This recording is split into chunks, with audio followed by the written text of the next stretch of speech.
Tickets are now on sale for Rebels of Disclosure 2025, May 12th through the 15th in Grafton, Illinois at the beautiful Pier Marquette Lodge and Conference Center. Make sure you take advantage of the early bird specials before Black Friday.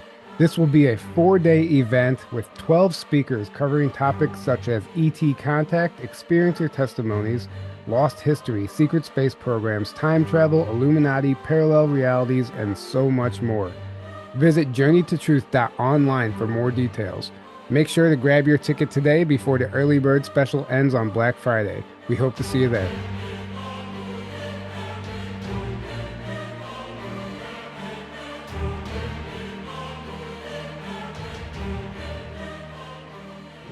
That's no moon.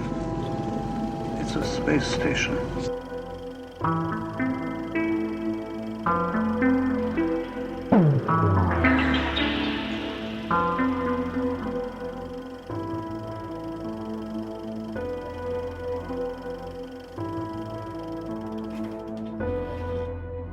Hey guys, welcome back to the show. Just a quick reminder, tickets are on sale for our conference. You probably just watched a little promo, but I just want to remind everybody to take advantage of the early bird sale before Black Friday. It's a great deal. And the on-site lodging is sold out, as it does sell out every year, but don't let that deter you from coming to the conference. You can still camp on site, Airbnbs, hotels, all the above, or even find a roommate and room with somebody in the lodge itself. But all the information is available at journeytotruth.online. And if anyone's looking to go to South Dakota next month in November 9th through the 11th, I'll be speaking at the Star Knowledge Conference. I'm really excited about that. Tickets are still available, and that link is below in the description. So without wasting any more time, today's guest is Miles Johnston. He's the founder of the Basis Project. It's like an independent research project. He started it in 1994, and he's kind of been paving the way a long time, disclosing this stuff. And he was one of the people that interviewed Max Spiers a lot in the early days. And he was actually, I think you were present for Max Spiers' passing, if I'm correct. I was the one who was contacted about it from the Polish. And I'd just been speaking at Kerry Cassidy's, him, a very good friend of Kerry Cassidy. And she had her annual conference in England in a really wonderful place in East London. It's Cloud's house, actually. Passing Clouds. And it was good fun that. But I just finished doing my presentation, and I got this message on the phone, Max is dead. And then I got a second one, Max is dead. Because two of the key people who were involved with that were a couple of ladies, one from Switzerland, one from the blonde girl from Warsaw. And she was actually fronting for Stuart Swerdlow, which is why Stuart Swerdlow was in Warsaw. I think it was Warsaw. And they were dealing with this German publisher lady, very attractive, very nice lady. And she was going to publish a lot of the stuff that of the Basis Project. But, my stuff's long form anyway, but that's another thing. So she was a lady that Max was staying with. So he died at, I think, 4:00. Now, the point about this is he died the second time, and then that's a whole different ball game. And then I got a message from this other lady where they were going to try and revive him. And so I'd been selling these books. I'd sold out of these books by John Irwin. And John Irwin is one of the first publicly known, what we would call, and it's completely wrong, super soldiers. So I needed to get back to get a new supply of books. And strangely, at this time, Stuart, I think, whoever runs his website, put a message out saying there is a British researcher who has got the naive or other aspirations of trying to revive Max, which meant that Stuart knew that Max was dead. And they were trying to revive him.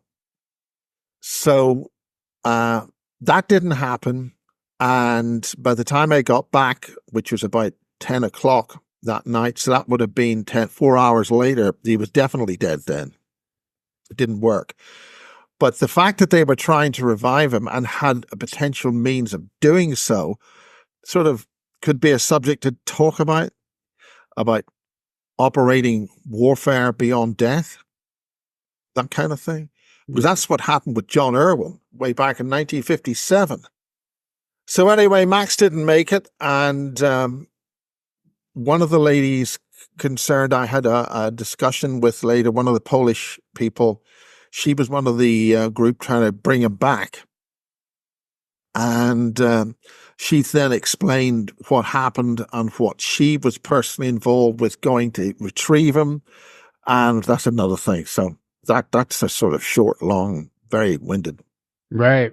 Right. So, I mean, I guess we can use this as a, kicking off point for the conversation, because why would they want to go after somebody like that? He was involved in a program, Project Oak Tree, where they were essentially a breeding program where they had surrogate mothers, but it was these children were being born underground in a military base and into like sort of a super soldier program. And I know that, that branches out into so many different areas, but maybe you could give like your 40,000 foot view about like what's happening there and what's actually like the reality. Well, the bottom line is I've been looking at the UFO thing since I've been about 5. And clearly I'm in the program. I'm in some kind of a program, but you don't spend your entire life doing this. So you don't have a whole lot of people trying to pump you off and all that sort of stuff. But the bottom line is cutting to the chase. 1994, I was involved with a brilliant researcher called Lisa McKenna Williams, and she had met a bloke in her research thing in East London. And he was had a story about being a British in a security guard in a British base in Berkshire where they were making aliens. Mm. So this was the first time that, and this all happened. Also, I mean, this sort of was happening at the same time the X-Files had just started to come out, and the kind of stuff that he was talking about was sort of very similar to that. And also, a lot of the stuff that he was talking about was almost identical to the kind of stuff that drawings and stuff that came out on Dulce, i.e. breeding chambers. I think one of my mugs and one of my logos is actually stage 2 of what they called a programmed generated life form. So there was another source of information which I have phone calls with people, and then they said, oh, yeah, well, we were making these generated life forms in one of the British bases just near Stonehenge, Boscombe Down and Porton Down. Porton Down is one of the main labs. And she said that for the lunar base. So Britain was making program generated life forms which could be controlled for the British lunar base. Oh, that's Tim Refat. Oh, and he's brilliant, Tim. So suddenly we've gone from us making aliens under a guidance from the reptilians and the Greys. And it turns out that the Nazis were doing these sort of things way back in World War II. And the British found the labs that they were doing that in 1944, just before the close of the war in Europe. So now we've got aliens being made in German bases, 1944. So the whole thing is just boom, boom, boom back. And we're making it in conjunction and agreement with a whole bunch of other aliens. And the Nazis are involved, the Russians are involved in the British base, the Americans are there, Canadians, so suddenly there's a whole pile of people involving British defense in a little sleepy village in Berkshire, just West London, and are making aliens. Yeah. And the thing which really, when I interviewed Barry and Lisa, the thing which clinched it for me was the fact that it wasn't the fact that we got aliens and whatever it is. It was the backstabbing, duplicitous, double, triple crossing that everybody was doing on everybody else, which sold the whole thing. Because anybody who runs a government department, who needs an enemy when you've got civil servants and government departments who hate each other and compete each other so much that they're stabbing each other in the back, slitting each other's throats. And that's just normal human behavior in the civil service. Right. Don't talk about the BBC. Right. And so, I mean, obviously, and we kind of understand that from doing our own research, that's how you even make it, for one, in the shadow government. Like, you're always constantly, your head's on a swivel, and you step on the backs of your fellow man to build yourself up, and you don't give a shit what happens to them. And so you said they were creating aliens, right? Breeding aliens, but they were making grades under license from the reptilians. Okay. And now, Elena Danan's come along and stuck a whole lot more detail onto this, but a lot of her work, which she explains, is based on the Russian KGB alien encyclopedia that was, I think, founded in the mid-50s. Right. Yep. So the Russians had a manual to give to their soldiers about what to do if you meet one of these. Right. Right. And I've got 5 or 6 witnesses who, when she went through Elena's book, and again, note when Elena's book came out during the COVID thing, a lot of this all changed. Literally, can you even say COVID? Right. So suddenly a whole lot of things are happening, and when do these things happen? That was another Tim Reefat. By the way. Oh, I'm not going to say fucktard either. That's a public school thing, so we can say it in public school, so it's okay in America. Okay. Right. That's you see, a normal person like you. Are you normal? No. No. What is normal? Right. Would say retard. That's the thing they say in public school. You're a retard or a spastic. These are very insulting and not very nice terms, but that's the way they say things. So when you're calling somebody who's in the civil service or in that kind of background, and you're calling them a fucktard, it means you're really insulting them in a way that they understand really what you're talking about, which is why Tim would use that term. Right. Anyway, where are we? So the point is that the other thing that we did, I used to talk to Nick Pope when he was actually in the Ministry of Defence, because I was because I've been involved with this before you were born. That's a Belfast. You were born, right? Right. Mid-80s. So the point is that I was a regional investigations coordinator. I get on the radio and I'll be talking about this on the BBC, and I'd say I'm a regional investigations coordinator for the British Unidentified Flying Objects Research Association in Northern Ireland. And by the time you said that, okay, that's enough. Over. Goodbye. So I've been doing this a while, and the fact that I managed it, when I was in 5th grade or 5th form, I got double page spreads on UFOs in the local newspapers in Northern Ireland, Belfast. And you don't get that kind of coverage because you're just at school and you're wearing your school uniform, and when you look at back on it, there must have been a reason for that. Why did that go? Why was that in the papers? So that's basically it. But the point is, Nick Pope at the time, and we're talking early 90s now, he sent me a letter saying UFOs are of no defense significance, right? So obviously, normally people would say, UFOs to defense significance, nothing to worry about. Obviously, they're irrelevant and nothing's happening because they're of no defense significance. Or the reasons why they're of no defense significance is because they're in bed with each other, stabbing each other back, and they're working in bases in the middle of a countryside in Berkshire. Right. And all over the place. Yeah. Right. Well, that's what, and this is one of the things I do agree with Stephen Greer, is like UFO, the term UFO is a lie, the term itself, unidentified. He's like, they're not unidentified. They know exactly what they are. And they're not flying like we think of flying. They're using a completely different technology. So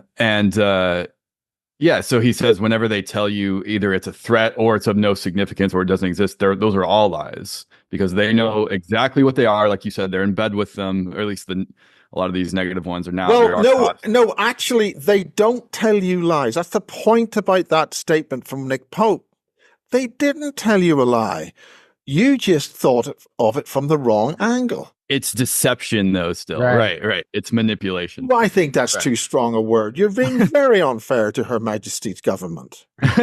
His Right. Majesty's government, or whatever he is. Right. You're just misunderstanding things from the wrong viewpoint.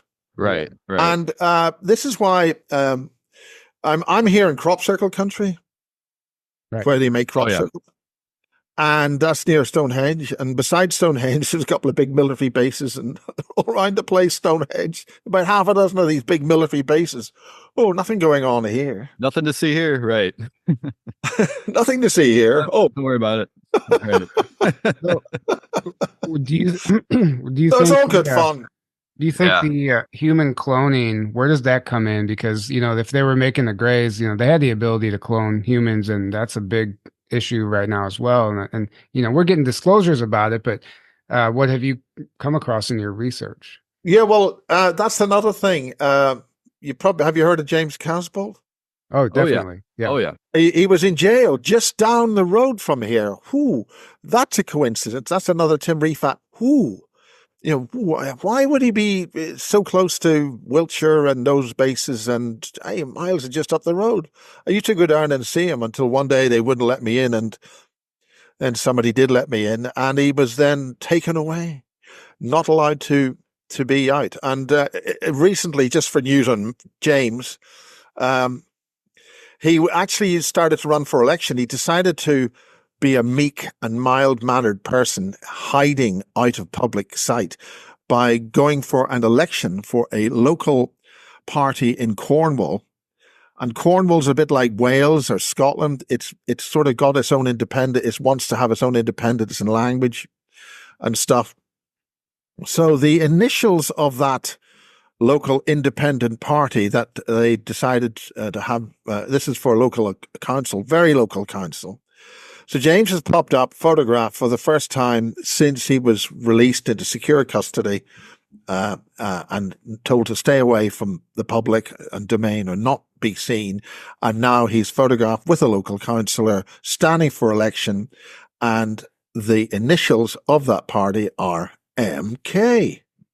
Of course. Well, there's nothing suspicious about that. It's just a local political party. Yeah, I mean, that's like wow. MK Ultra 101. I mean, that's how you keep someone silent. You keep them in a position where you can control them. So that lasted about a week or two, and then somebody did, that dreadful man.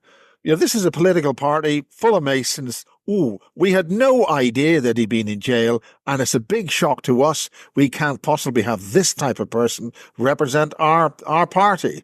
Meanwhile, the message is out there, MK, James, hello. And he sang, they did a pop video on him in 2022.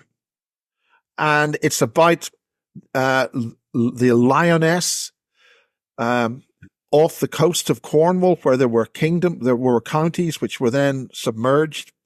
And there's a whole lot of ancient stones and things the whole way off the coast of England. Cornwall, and that was a pretty well put together video, and it was done by a local company in Cornwall, which was really very good. He actually could sing as well. It was good fun. And then they made his eyes turn black. Whoa! So you're meant to be scared. Are you not scared? You're meant to be. Oh God!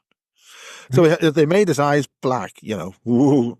Right. And of course, that is connections with some of the stuff he was doing in jail, connecting with some kind of demonic entities, because that was his path just before it all failed for him, and he was on to go in to the dark side. So we'll have to see how that pans out. But that is connected with Max.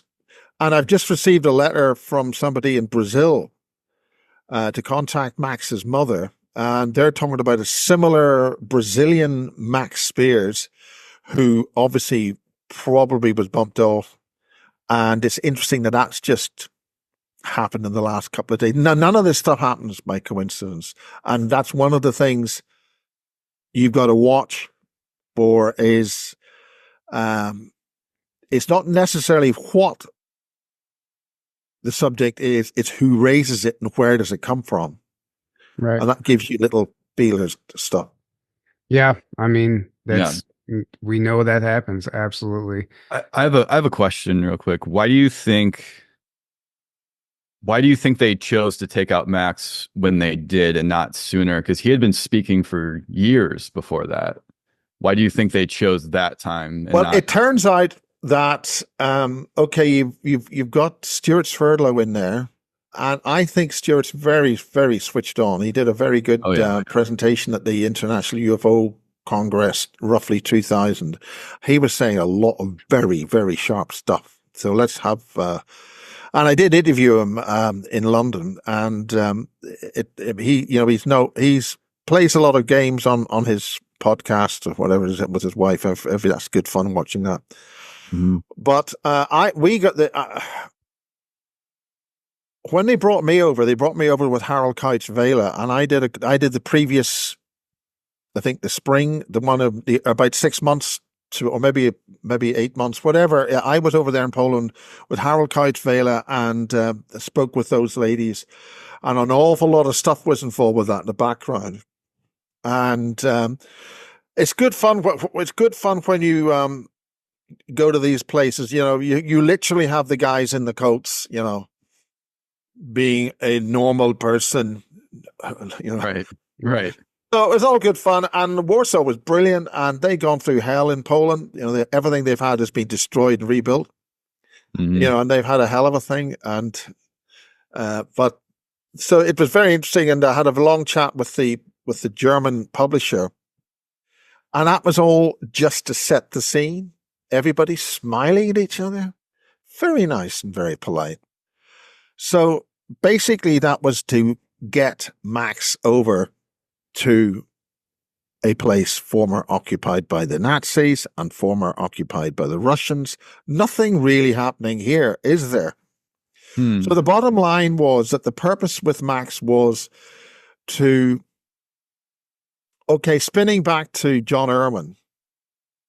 John Irwin, in order to train him, two things, right? John Irwin, he comes from north of England, and that's Newcastle. That's Newcastle, okay. And he explained that his mother left the family home in 1939 and disappeared. Her husband was absolutely mortified. He put adverts in the papers, where have you seen this lady and all that. So, you know, his husband, where's my wife gone, you know? So about 3 months later, she turns up back home. Oh, she's pregnant. Naturally, her husband was a bit miffed about that. She was pregnant with John Irwin. And 17 years later, in 1957, John Irwin qualifies for national service. And his take on this is, because I don't smoke and I don't drink, I'm obviously a very fit and uncontaminated young man. And so that would qualify me to go into this special fighting group called the 16. I don't think it quite works like that. The point is, in 1939, where did his mother go to give birth to somebody who's got special fighting techniques, special DNA? Right. So what happened with him in 1957 was, when he first joined the army, the plane developed. He's flying to the Middle East. There was a lot of problems going on with Lebanon. This is just when Lebanon was a really nice place, really civilized place. A lot of action happening there. A lot of Russian stuff going on in the Middle East. A lot of activity. So the Brits were flying soldiers over there. So he just joined up. And the plane developed a bit of a problem. So I think he lands in Cyprus. I think it's Cyprus. And, so they're stuck there. Then he's given orders to go, take this truck and go to this road. And that's your orders. And you follow your orders. So he takes a truck at the middle of nowhere, parks it in a large hangar shed place. And this soldier comes towards him and says, "Hello, how are you doing?" And very soon after that, there's a very pale officer, very, very white skin, meets him and has a chat with him, and he's playing with a coin, and that's it. Irwin is under. He's hypnotized in some way, and 3 days of extremely advanced fighting techniques are programmed into him. He's actually taken one step beyond death, and his book is one step beyond the 16. So now we're talking about taking soldiers and taking his bioenergetic field one step beyond death and training him in special fighting techniques. And then they put him back, wake him up, bring his conscious mind back online. So then his final day of training was so he knew there's no point having all this secret stuff inside you if your conscious mind can't access it. So that was the final day of training. So he's brought online and he's given this special fighting technique, which is called the machine. So he has that reflex action, extremely powerful fighting techniques where if you are to the extent that if you were to teach this to any normal individual group, somebody would kill you very quickly, but they will not allow this type of technique out on the gangland circuit and beyond that. So we're already now dealing 1957 with a process involving a very pale-looking individual. You might think tall white, you might think Pleiadian, and that's embedded with the British military. And who are they fighting in the Middle East? They're fighting the kind of people which are putting us right now in deadly peril. And so the British had a secret team embedded within the British Army, but not necessarily receiving orders from the British, from a cabinet office, so to speak. And they went in and they essentially went through with special forces. They fought in groups of 4 and they were taking out Russians. They were doing a whole pile of stuff, which is really advanced, bumping people off.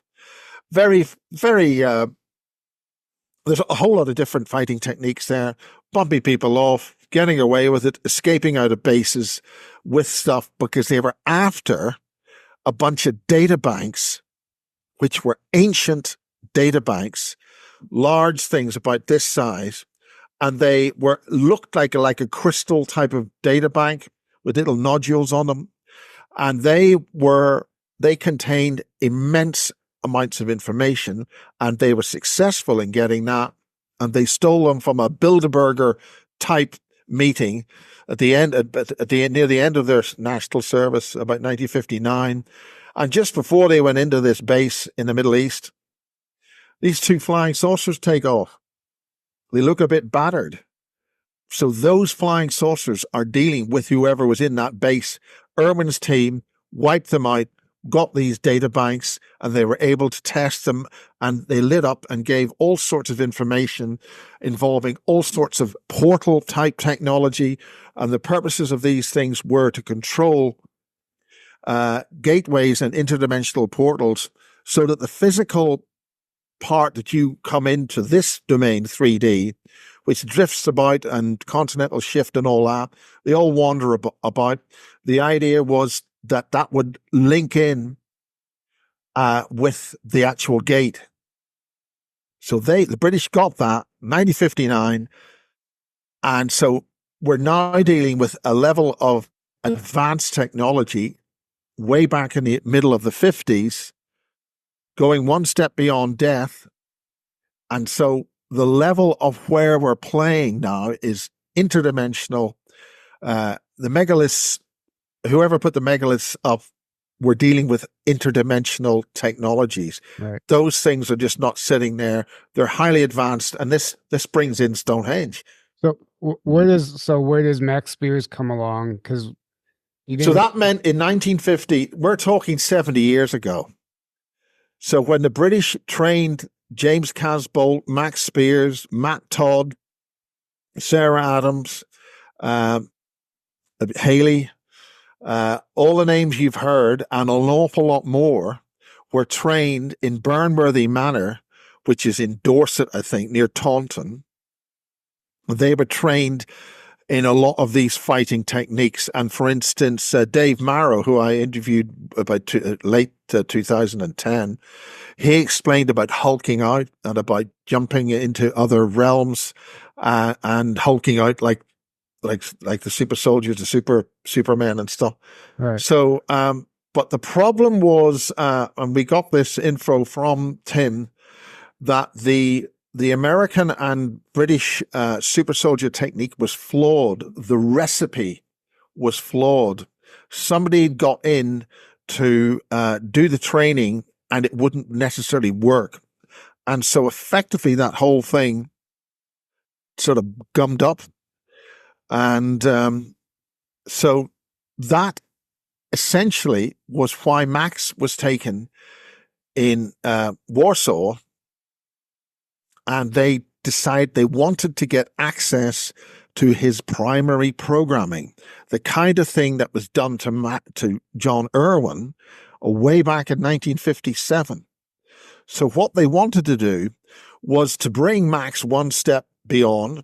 And in his final interviews, where he's gargling and again, why did they not film that? Essentially, it was they let him die. They wanted him to die. And when you listen to that final interview, the final interview, he said, I was gone. He'd gone, he died.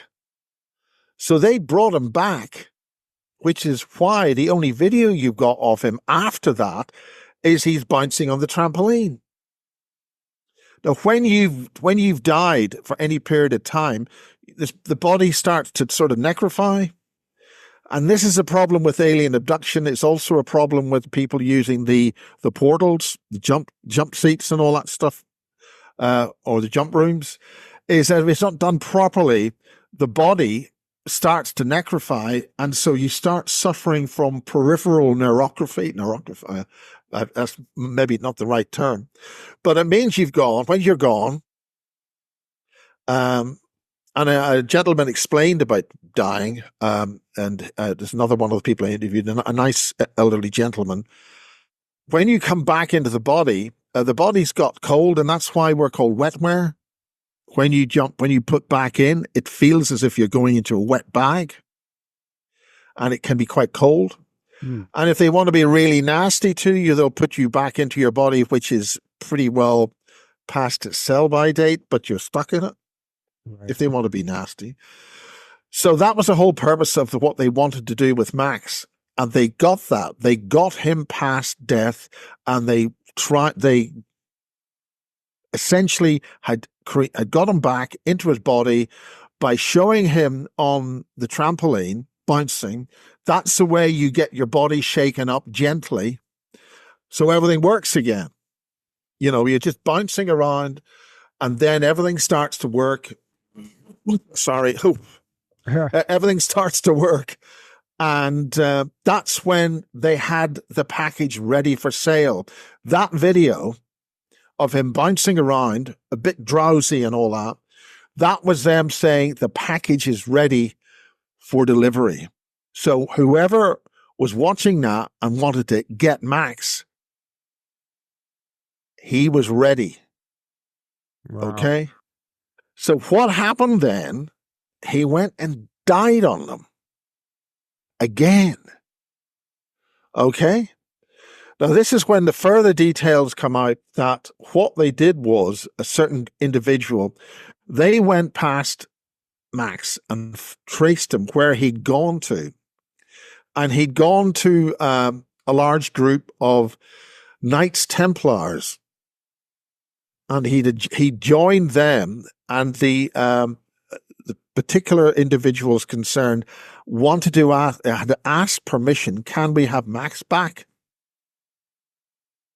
So Max came back and saw the physicality of what was going on, and he could see what was involved, and he said, no thanks.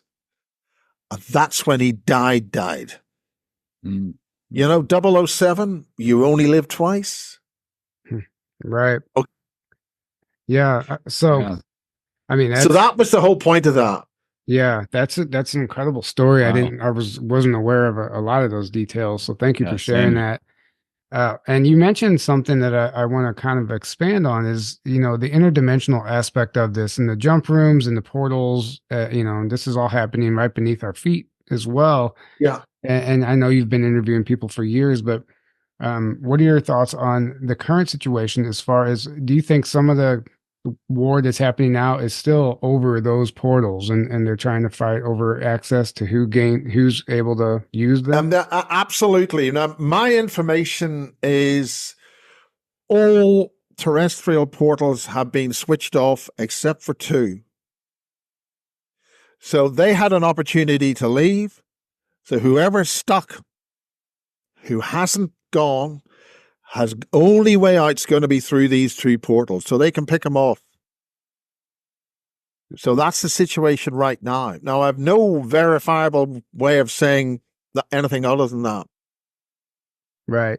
because that's one of the people involving James is a great guy called Duncan Davis, grid keeper, and Duncan was he was called grid keeper. He got grid keeper status quite some time ago.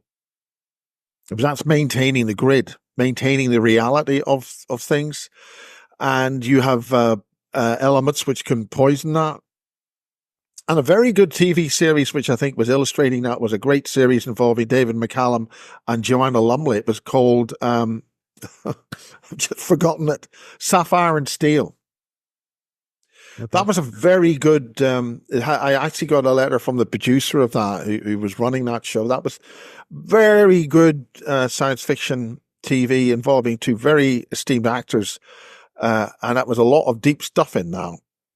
One of them I found was how photographs can come alive, and you can come and go through a photograph. Oh, tell me more. Oh, that's yeah. quite interesting, and that's how. I mean, I remember taking a bunch of photographs with the cell phone, and remember, cell phones, these little things are very dangerous devices.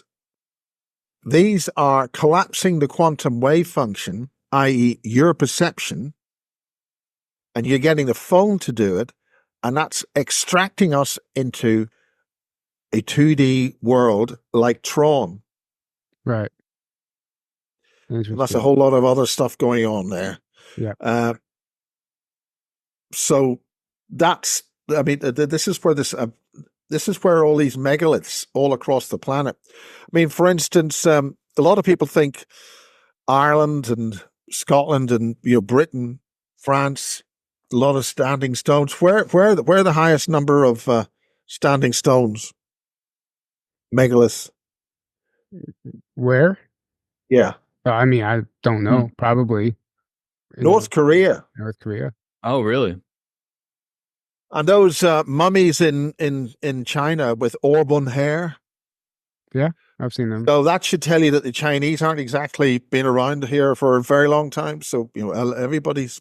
That's one of the things that Max explained, that the coats of arms you see are actually the home domain of those people, whose families, that they come from far, far away.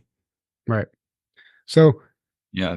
I know you're familiar with Daryl James. He was stationed at St. Maughan, actually. He's a good friend. He's a good friend of ours, and we've had him on the show a number of times. But okay, I've talked to 2 other people who've been on the base, and like a lot of these things, you have you serve in a base for a certain number of whenever. Things come and go on bases.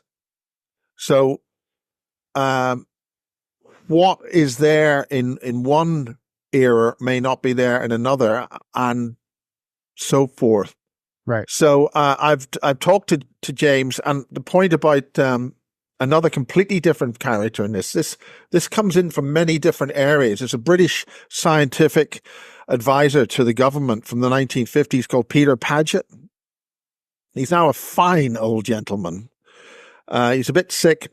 He's quite elderly now. But he was brought in to deal with the major UFO events in a place called Warminster. The Warminster is a military facility beside, it's a, I keep getting blocked on this. It's a wonderful manor house, and there's lions and tigers and all sort of stuff, and you can drive through, and you know the lions will jump on you. Well, it's called Longleat. Longleat. Let me ask you really quick. So you said you know two other guys that were stationed at St. Morgan, the same base Daryl James was with. Yeah. Now the point. Yeah. Okay. This is where I'm getting to. Okay. Yeah. Peter Paget was put in charge of a massive UFO era in the 1960s and 70s at Warminster, which is a British military base with tunnels connecting all over the place. And so there's a lot of ET activity at a British military base and Longleat. And again, there are ancient megalithic hills and structures there which have got special properties. Now, the point about it is that he was put in charge. It was called the Warminster Thing, and then it's not rocket science that 20 years later, all the crop circles and things are just happening up the road. You know, literally maybe 20 miles away from Warminster, and we have all the crop circles, and that's in again. So this is all happening within not a very large area, but a large enough area. And a lot of it's on Salisbury Plain, which is a British military firing range place. You know, they fire shell things, they go boom. Right. So the point is, he was then asked, as he was elevated to scientific advisor to the government, and he anyway, speeding on, he was then asked to sort out a bit of a problem at the St. Morgan base. Okay. Now, the St. Morgan base was the command center for undersea listening and surveillance intelligence stuff. So basically, St. Morgan was south of the south section, which was the south region of Ireland, British Isles, down to France. And the upper part was a place called RAF Machrihanish, and that's in Scotland. And that was the northern section. So that was listening to everything going out to the northern part of the Atlantic, up to Iceland, up to Norway. So they can hear anything that was going on. Mm-hmm. So what happened was ET said, "Excuse me, we don't like you knowing what we're doing." So Peter Paget was brought in to talk to the ETs who were messing with the computer systems at St. Morgan. So they had a discussion. And it's interesting the way that that Peter, and I recorded this, I did four specials with him at an anniversary, 50th anniversary of the Warminster Thing. And he explained that, you know, they're not really all that different to us. Everybody has their interests. There's a whole pile of things that are really the same. It doesn't matter who you are. Certain things work and certain things don't work. So he was able to have that engagement with that. So that's a completely left field confirmation. There's been ETs at St. Morgan, okay? Right. Yeah. And those ETs are accessing all around our seas, all around the British Isles. And we can listen to them. And they access our computers. So the computers that we're using are being listened to by others by definition of the fundamental architecture and signaling, 90-degree signaling, and anything switching 90 degrees is hitting in other dimensions, okay? So the fundamental construct of digital programming and architecture is fundamentally interdimensional. So somebody's listening to everything we're doing, and they're not from around here, using computers. Okay? Yeah, I mean, quantum computing, wouldn't that be what you would call that? No, the fundamental architecture is very few. When I did pirate radio, Naughty boy, working for the BBC, building a 1.2 megawatt FM pirate station on the Irish border. They fired me. That was good fun. 95th, 1987. The point is that I find out that with the pirate radio thing, big pirate radio, big boys for toys, right? Big toys for, anyway, that there was something within the system of the transmitters, and they would tell me, we've got a problem, come and fix it. So I'd literally be told there was something intelligent there. And that's why we came up with this thing called Intelligence Transfer Sequence, ITS. But that's a whole detailed thing. So the point is there'd be a problem happening with the transmitters. If I didn't fix it, that small problem would develop into a catastrophic problem, and we maybe lose, you're dealing with 7,000 volts plus, and you've got anything going wrong with that, it's going to go bang. So I was aware that there was a consciousness within the system, and it was helping us. That's one of the major things about AM radio. AM is a transmission medium involving telepathy. Really? And this is the whole thing about broadcasting, and that's a whole different discussion. Yeah. So the point is that Peter Paget knew way back in the 50s, these big mainframe computers were talking on our consciousness level, and they always have been. AI has always been conscious. that's fascinating. Yeah. And it also, so I have a question about, have you heard of the cables that apparently run around the planet and the ocean floor underground and connect in Wyoming underground? And that's apparently what is actually running our internet. Or do you know, or have you heard about those? Any information about those cables? Well, there's a little bit of a problem about this. I was in Sedona, and I was texting using a fairly crude phone at the time. My mate Colin works for British Airways, and he is a really decent guy, and that's how I've been able to get to a lot of the conferences, because he really. So I was in Sedona. Nothing odd going around Sedona. Right. I just I sent a text message to him. Right. So I sent a text message. By the time I'd hit the send, and by the time my finger started to rise off the phone, I got a reply. Shouldn't happen. No, way too quick. Uh-oh. Something faster than light going here. So, I mean, digital radio mics, for Christ's sake. It's just a microphone, taking your voice, putting it into a digital microphone. There's a delay. This is one of the problems with radio mics when they put them in the London Theatre. Instead of having analog mics, they had digital mics. And there was a sufficient delay just with the mic going into the speakers of the PA. So what do you think those cables are doing then? Well, that's the point. They then said, I mean, in the olden days, you're far too young man to understand the likes of this young lad.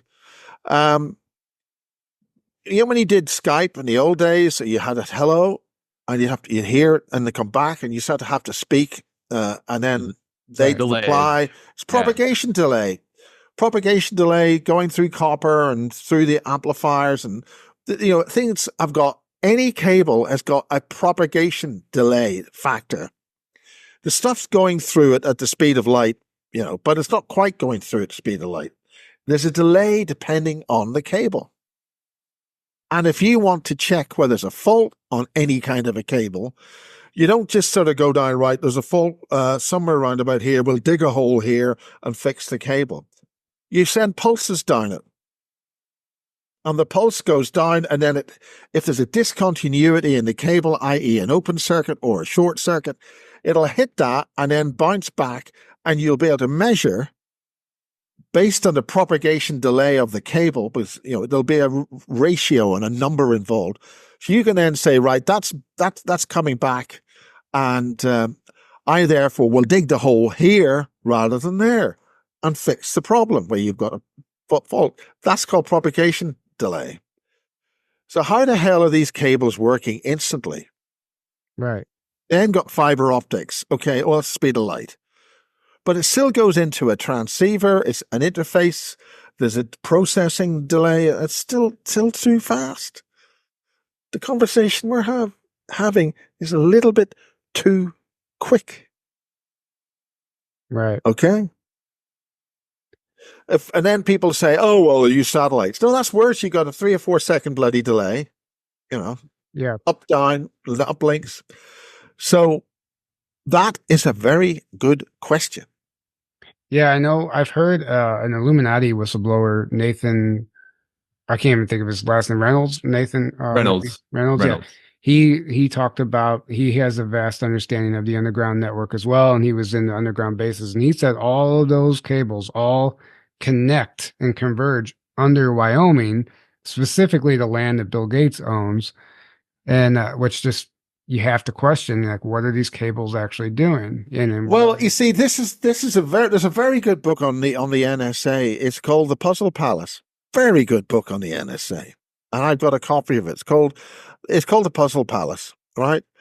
So, Britain being Britain and running the empire and all that, they laid all the telegraph cables.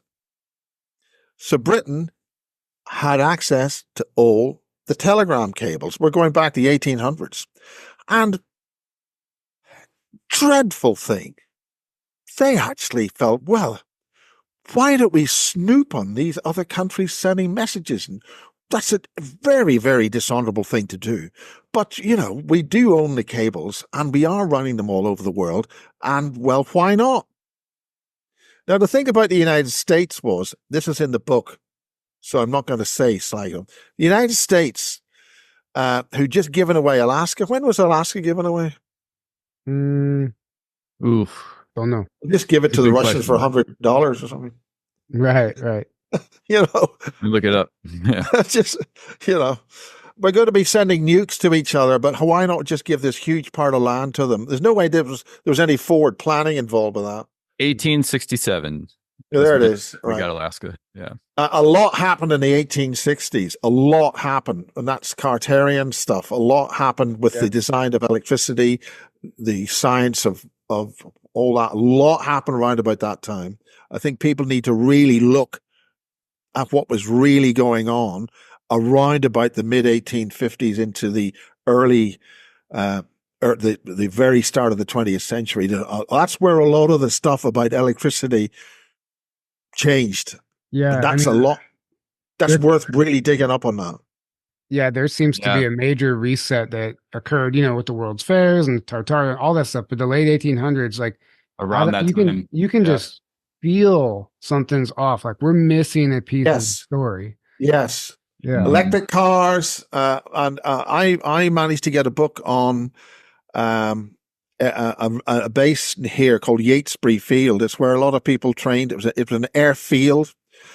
And it happens to be right in the middle of crop circle country and a few other things going on there beside Avebury. That place that's got an identical version of it on Mars, that place. Yeah.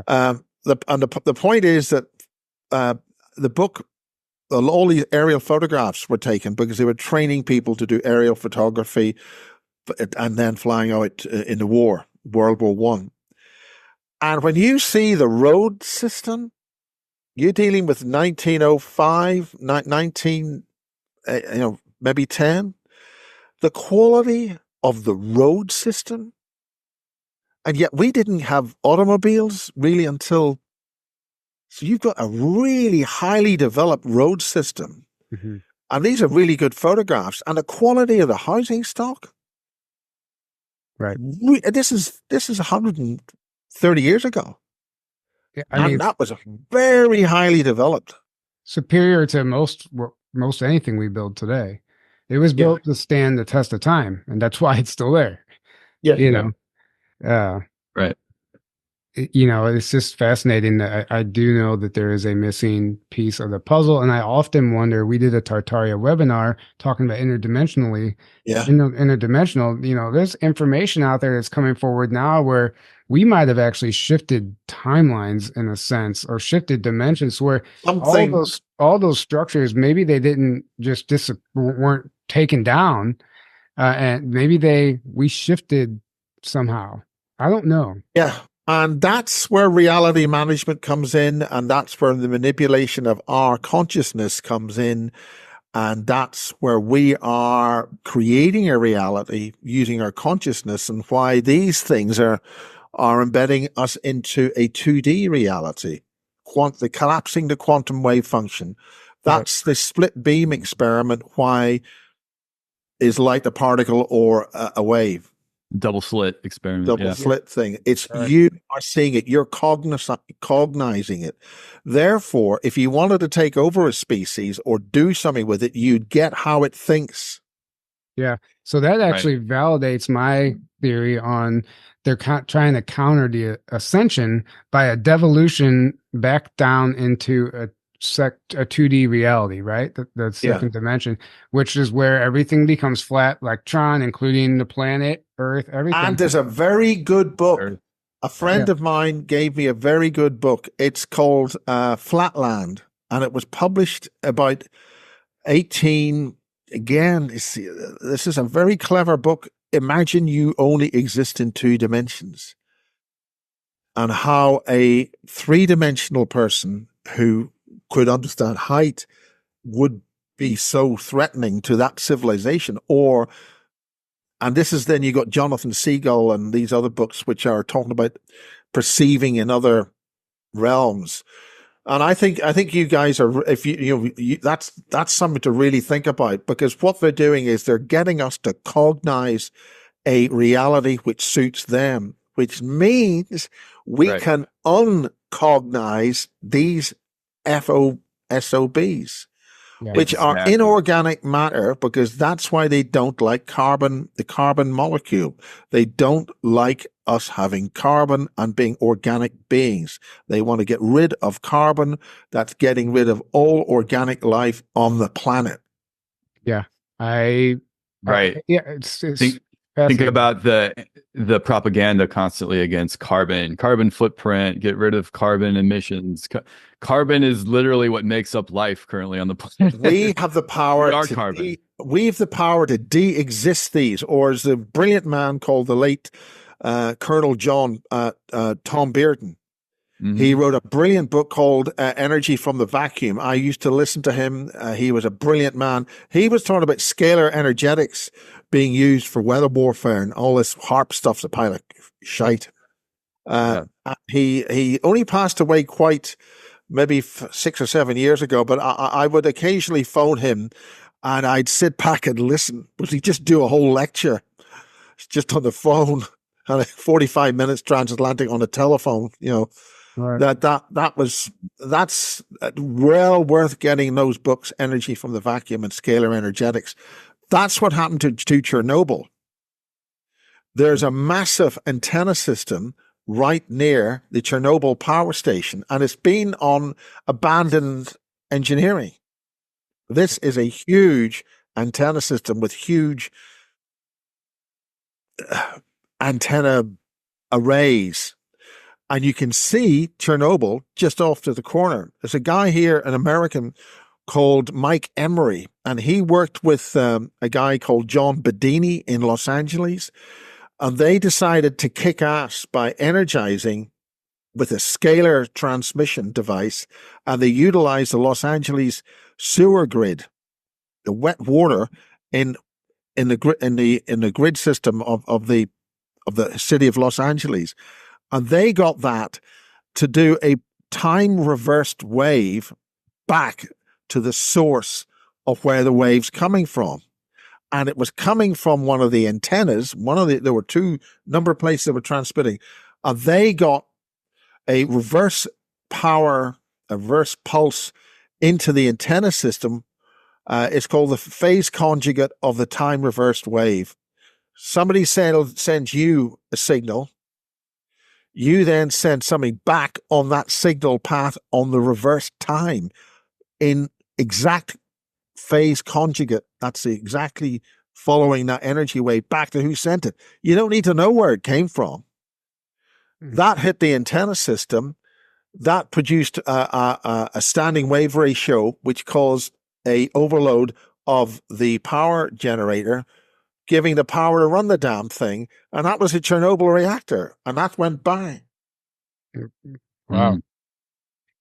Yeah, I mean, this is an incredible conversation. I like the fact that we can start going there with the topics, with the conversation, and have serious discussions and not be laughed at. But I just love the knowledge and that you have and that you bring to the table, because you're filling in a lot of the blanks. We understand that stuff happens, but when you know people involved and you actually have a trail, and that makes it all very real, you're able to talk about it matter of factly because you're living it, you're experiencing it. Like you said, you're probably involved in the programs on some level too that you might It not must even be consciously aware of. So, the secret space program type of stuff and these jump gates that go off planet, it all starts to make more sense. Well, here it is. There's a guy called John Wilson, and he's published this in color. Oh, okay. Far above space and time. Fast. Okay. That's the color version. It costs quite a whack. There he is there. John Wilson had the Queen's phone number. This is, now the problem is this has only just been published. And there's a guy called John L. Wilkie, and he was in Star Wars. He was in the background, the back crew of Star Wars. And they've only just published this. And this is a color version, and you can buy it on Amazon. And these are the kind of spacecraft that they have been seeing and photographing. Okay. Yeah. Submarine. Yeah. Exactly. I definitely need. Who was talking about submarines and then got bumped off? A few people. Elderly gent, very nice. William Tompkins? Yeah. Yes. Yeah. So he was talking about submarines, and that's what he was talking about, submarines, and he was talking about how the pressure hulls would then be built up in space. Yeah. And then we have to go back to the fundamentals of electrical power generation and the electric universe principle. Yeah. Okay. Mm-hmm. Where Newton did not discover gravity. He was an alchemist. He discovered that the electric field force is the dominant force. It's the relative phase of these energy fields relative to each other that constructs what you need to do. And another way of looking at that is what's called, well, for a start, the book is called Fast. Everybody's going to get this because you've got to modify your telescope, pick a star, and have a close focus on it, and you might find a few things on it. Far above space-time. This is the color edition. It's about twice the price of this is John Lear, the late John Lear. Right. So that's John Wilson with John Lear. And they're discussing that on video about, what was used in 9/11, and it's a secret space program. Yeah, right. Definitely got to grab that book. So it means that if you get the book, you can modify your telescope and get lots of pictures yourself, right, and look at this stuff up there. Yeah. And we just interviewed a guy, a 16-year Army combat veteran, Patrick Riley, who's talking about the submarines. And he was interviewed by Kerry Cassidy a few times. And so he's bringing that conversation back to the table again. But then there's other people out there that said the submarines were like the early models, and they've all but discarded those, and they don't use them anymore. Yeah, exactly. Now, why would a submarine, which is designed to maneuver in an ocean, a fluid, be useful in space? Okay, stick some pulsed plasma field weapons engines on it, and you get the boom, boom, boom multiplier effect, and then you go, psh, boom, that's how you get these things to move. But once you're moving at those kind of velocities, whatever you're moving through, and you're using a submarine and it works, it's because you're moving through effectively an ocean. Right. And astronomers and some far-thinking individuals now understand that, astronomers, you can read it in an astronomy magazine. I'm a member of the Irish Astronomical magazine, the Irish Astronomical Association. And they're talking about a plasma ocean. Yeah.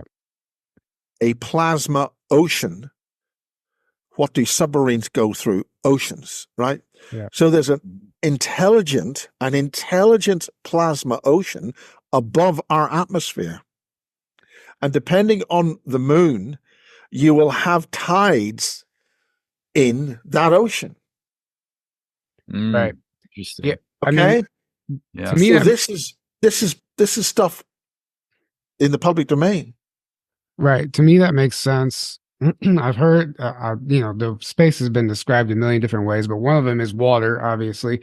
But I don't think it's water like we understand, but it's an ocean in the sense that there could be intelligent beings essentially swimming through space, Well, there are. That's the yeah. point. Huge jellyfish. I mean, this is one of the things I photographed coming through a portal in our golf course, where I used to live in Northern Ireland. We had a golf course, and I, for some reason, took a photograph, and there were 3 big bell-shaped giant. You could see the bell of the jellyfish, and they were hovering over the 1st and 9th tee of Lurgan Golf Course. And Lurgan Golf Course has a portal at the 1st tee. And there was a lady who was seeing stuff coming through that. And beside that is Lurgan Park. And Lurgan Park has got a wonderful, we don't call them castles, they're just very large houses, 18th, 17th century, whatever. And just so happened that Eisenhower used that before the U.S. Armed Forces actually started to do real business in the south of England, way back in Northern Ireland, where there was a lot of flat land and they could fly a lot of the aircraft in before they ferried them back into different airports or bases in England. And that's where the early planning, so I understand, of the invasion happened in Brownlow House. And it just happens to be a portal beside that. And it just happens to be tunnels under Brownlow House. And according to the researcher who lived there, the tunnels, her back garden, had this black, rocky rock, and it was wet. Now, what do we know comes from a black rock which is wet? Harold Couch-Vela talked about it. Falklands War dealt with it. The black goo? Yeah.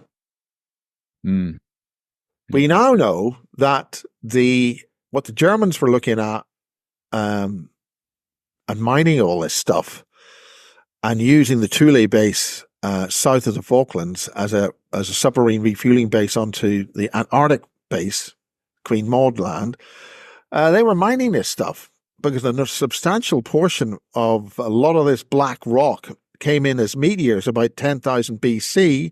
A lot of numbers click up to 12,500, right? So we're now 2,500 years since whatever, and roughly we're in that period of time where this stuff might drop by again. So a lot of this stuff landed as a meteor shower in the southern hemisphere. The Germans knew about it. They dug it up, refined it, and ergo they got the sentient oil. And he talked about that at a small conference I ran, I think 2014, I think. Maybe basis 2015. And he explained how this material, when it's distilled and extracted from the rock, is intelligent. It goes to sleep. And if you have 2 beakers full of it, and it wakes up, the two elements, or the 2 quantities of sentient oil, want to join each other. And that was the whole point of the Falklands War. The Falklands War was about this fishing thing in the South Georgia islands, i.e. Thule base. The Argentinians were there with some blue greys, and they were refining lots of this stuff in a base there. And the British sent a detachment of a submarine, 2 destroyers or escort ships, and a civilian cargo vessel, and they got 400 crates of this sentient oil from a base deep in the ice in Thule Island, deep underground, and they kept it at minus 22 degrees. And the commander who explained this to me was there, and he blew the place up when he got everything out of it. And that was put onto the cargo carrier and brought to the England, where the British have a large quantity of that stuff. And he said 400 crates of this stuff, and these were about 1.5 meters high, about a half a meter or so wide. But the critical element of that was that they were like a zip. So these tanks or crates, or they weren't oil drums, but these containers could interlock together. And they took that all to back to England. And he explained, if you open one of these things up, this black oil or liquid had a slightly brown layer at the top. And if you put your finger in anywhere near it, it would try to reach up and touch it. Mm. So this is a conscious, sentient oil. Like a graphene oxide type of... It's a highly intelligent fluid, and that's what happens in the Gulf of Mexico and in the deep parts of the earth, where you've got very warm water. You've got plumes of this black fluid emanating from the earth, combining with the salty and warm water in the sea, and that constructs organic life, and that is where life on earth comes from. The difference is the terrestrial sentient oil, which is in crude oil, that creates the organic molecules for working from the materials of this world. The stuff that was creatively arranged to crash into Earth is designed and programmed to make organic life forms from a different world. And that's why this went a bit AWOL during the Gulf oil spill. I love the way they call it a spill. Oh, I've just spilled something. It's rupturing and belching out like hell for about a year. Oh, we just spilled something. Yeah. Right. And that there was a major article on that by the French, from a French source, because the French got a whole lot of this stuff, and it started to reassemble and create with the warm water, and they had to send an emergency call out in the clear to say they were in a lot of trouble. And this stuff starts organizing and making long chain molecules, and it starts, So the oil spill, are you talking about the one in 2010? Yeah.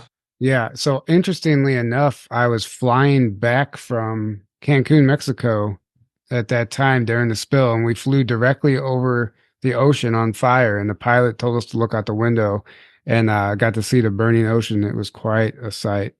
Yeah. Yeah. So everybody who had a Navy and had a submarine, they were looking at what was going on there. Yeah. And I remember just an unreal amount of boats, ships in the area. It's insane. But back then I wasn't awake to any of this stuff. Yeah, that's super. But that's when the blowout preventer, we could see, we had a feed of the blowout preventer, and you could see, I was doing Sky Sports then, and we managed to, I was in charge of studio, so we could get the feed in and we'd have a look at it on one of the monitors. And this stuff was moving around. The blowout preventer was actually changing shape and moving. Yeah. Yeah, I believe that. So you're trying to tell me that oil doesn't come from fossils? No. I know, I'm joking. What? Yeah, I mean, right, that's like the whoa! It's not Well, fossil you see, fuel. one of the things with the Russians is, I spoke to a Russian businessman on this. Well, what the Russians do is they don't deplete the well. They take a certain amount out of it, a good portion, cap it off, and leave it. And what he found, or what he reported, was, and he actually met a lake. He actually went in beside a lake of this sentient oil in Iran, because a substantial portion of the Iranian oil wouldn't refine, and they just dumped it into the desert, and it formed lakes, and it was moving around by its own accord. It was sentient. Yeah. And the message from that oil that this guy got involved with, I won't go into the details, but basically it communicated to him, and it said, "We are here to clean up your mess." Mhm. They will clean this place and make it all habitable again. And that's a whole pile of other things. But if you communicate with it and say, "Help, we will help you. Let's help with this oil." Yeah. I don't want to see people going and talking to the petrol tanks. Who knows? Maybe that's Right. Yeah. but if we're part of the solution and we unite with this fundamental intelligence, which has created all the fundamental organic building blocks of life on this planet, then instead of being seen as the enemy, we are seen as helping part of the problem. And then we can deal with this other problem which has arrived, which wants to destroy us organically. This reminds me, Yeah. Aaron, remember that book, The City of Manoa, The Lost City of Manoa, when this guy goes Yeah. into an Atlantean portal in Colombia and he gets all this information about the history of Earth. And he's told that our oil is actually the lifeblood, the life force of Mother Earth. And by them mining the oil, right, drilling for oil, it's adrenochrome harvesting the planet. Essentially. Yes. Now, to finish the story about the Russian oil wells, when they filled up again, this is the point, and the chemical signature of the oil that was filling up the oil wells in Russia was from the southern hemisphere near Brazil. Yeah. So Interesting. the Brazilian oil was coming the whole way, halfway across the planet, and filling up the oil here. Now, how do you Yeah. explain Oil that? wells here. Yeah. Right. It's talking. It's conscious. Wow. I mean, we could go any direction you want to go. I don't know how much longer you have, but What time is it? It is, well, for you. Oh, I'm fine. I've got somebody at about 8 o'clock. It's about another hour. They're in Australia. Oh, yeah. So let's talk about the biological warfare that's occurring right now. And, they're trying to essentially hijack our DNA and turn us into transhuman. Well, that's the Fabian agenda. There's a really good guy I've just being interviewed, and he's a really, really clever bloke. He sort of downloads his intelligence and the information he needs, almost sort of accesses it as a linear, real-time knowledge base. But this is all the Fabian agenda. This was all done in a place called Zenner in Cornwall. Again, South Cornwall, not too far from St. Morgan. You had a whole bunch of people going back to before World War One. You had Aleister Crowley popping up doing rituals, bringing in Alpha Draconis. So they've been dealing with the Alpha Draconis and all that lot for a very long time. Mm-hmm. Oh, yeah. The pre-Nazis, we shouldn't call them Nazis because that's a National Socialist Party political party. It's only a tiny part of the history. But they were doing what they were doing, what the Germans were doing, was harvesting the planet's energy field through the ley lines. Yeah, and 100%. Zenner is where the two ley lines intersect from St. Michael's Mount and all that, and then they go up the England and interact that way. But they were actually harvesting or planning to harvest or deal energetically with the fundamental energy, the ley lines. Right. And that is why we have these horrendous windmills, and they are completely useless. And they are rotating structures which are put along the ley lines to block or change the Earth's energy, living energy field. And those propeller things, worst thing you could make to be inefficient. Again, once you start rotating things to 90 degrees, you're mucking up. You're dealing with something dodgy. Right. Yeah. I mean, so going back to the biological warfare, how they're literally trying to alter our DNA right now. They want to make it's published on Julian Huxley's the Huxleys. That's published to make it's the Fabian Society, London School of Economics. The BBC is a Fabian organization. They call the central switching system they have in the BBC the Fabian. So London School of Economics, Tony Blair, all these people, if you look at, and that's been publishing that under Basis 137 with Bob Osborne, and we just did a whole thing at the BBC. BBC's test card, the thing that you would align your color TV to and adjust its, the convergence on the TV, that was Masonic. It's a wolf in sheep's clothing. Yeah, the little girl playing with the X on the blackboard. This is all code, and they're laughing at us in plain sight, right? Doing all that stuff. Yeah. The BBC is very, very bad. I mean, the worst thing I ever did was join the BBC with them for 5.5 years. Yeah, but you learned. You had to go bump shoulders with them, right? You know? That's David Icke worked for him for a bit too. Yeah, Mm-hmm. Right. I would simply say that if I wanted to launch somebody into the public domain, I'd, and he was saying these outrageous suggestions, I'd put him on a top peak time evening talk show and tell the public what a silly man this is. Right. And you can't say that, but this is the BBC, and you get a very good talk show host who happens to have a little bit of innate Irish sarcasm and oblique linguistic terms of saying things, a guy called Terry Wogan. And it's my... he said, I met David Icke, and he didn't want to see me. Well, actually block his eyes. Really? When he did The People's Voice, which was a lot of public money hired. I think he got 300, maybe 400,000 pounds. A lot of money way back in 2013 or something, 2014. And that was a strategic failure. But the point is that, in my opinion, David, whilst telling us a lot of stuff, is actually a Pied Piper. That's my opinion. I've heard people say that. And he was launched by the BBC as controlled opposition. That's my opinion. Right. Yeah. I mean, you're not the only one with that opinion. I mean, I've There's a lot of, yeah. Right. There's a lot of people that I can see that argument for sure. Yeah.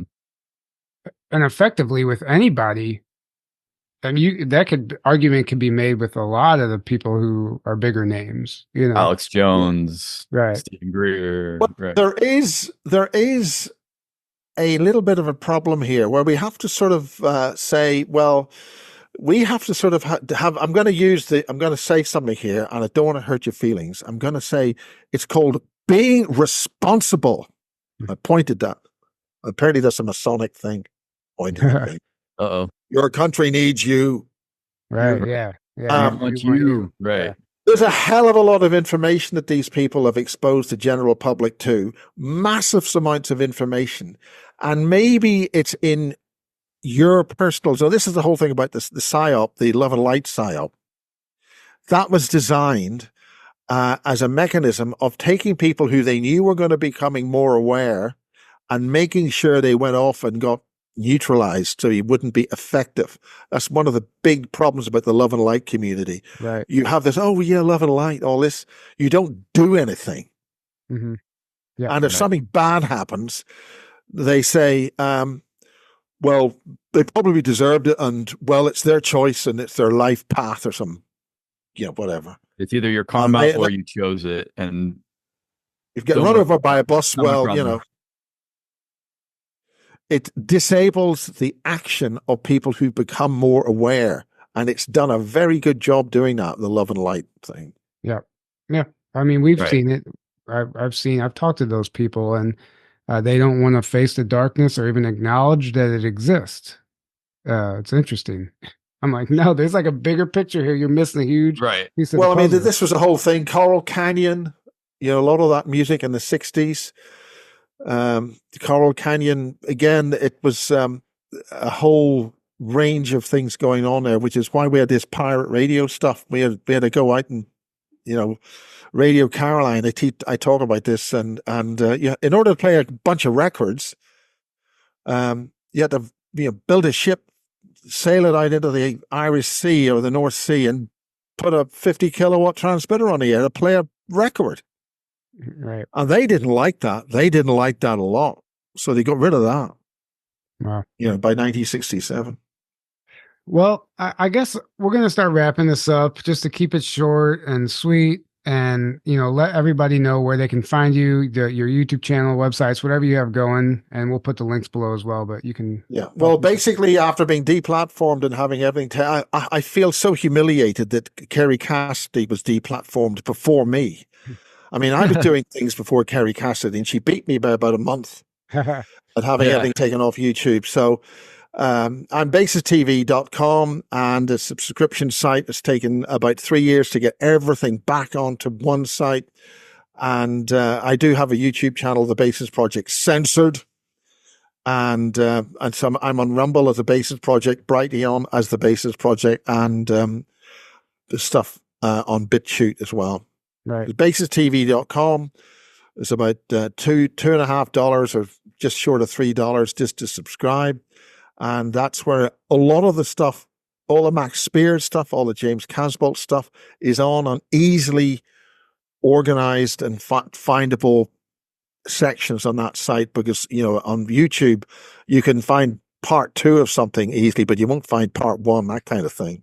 Right. And due to hostile. I mean, Max Spiers and James Casbolt are effectively scrubbed from YouTube for the most part, unless they're there, but they're not going to show up in the algorithm, is what I mean. Yeah. Well, I noticed at least Max Spiers, if you just search Max Spiers, you get a lot of the propaganda stuff or like nonsense before you'll get a real Max Spiers video. But if you go to the filter and you select view count, you'll find it a lot easier. So that's a trick to find a lot of these videos easier. Go to the filter, select view count. It'll show you the highest viewed videos first. And if there's ones left on there, the more popular ones you'll start seeing at the top way quicker. Good to know. Well, they certainly did a number on Max, and it really they definitely scrubbed. They scrubbed a lot, though. They have scrubbed a ton. Yeah. Well, thank you for joining us. This has been a fascinating conversation. Well, thank you. Honestly. It's all good fun.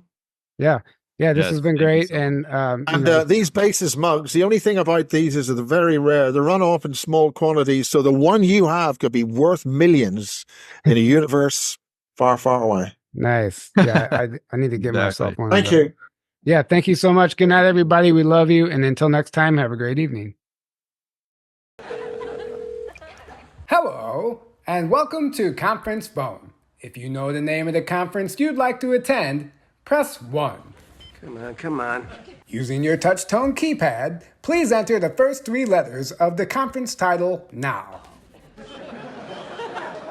You've selected Secret Space Conference? If that is correct, press 1. What?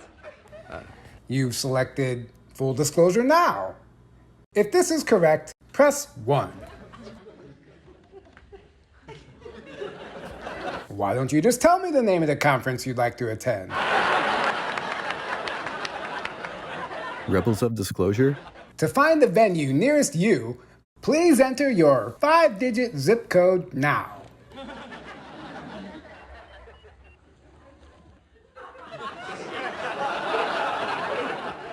Why don't you just tell me where you want to attend the conference?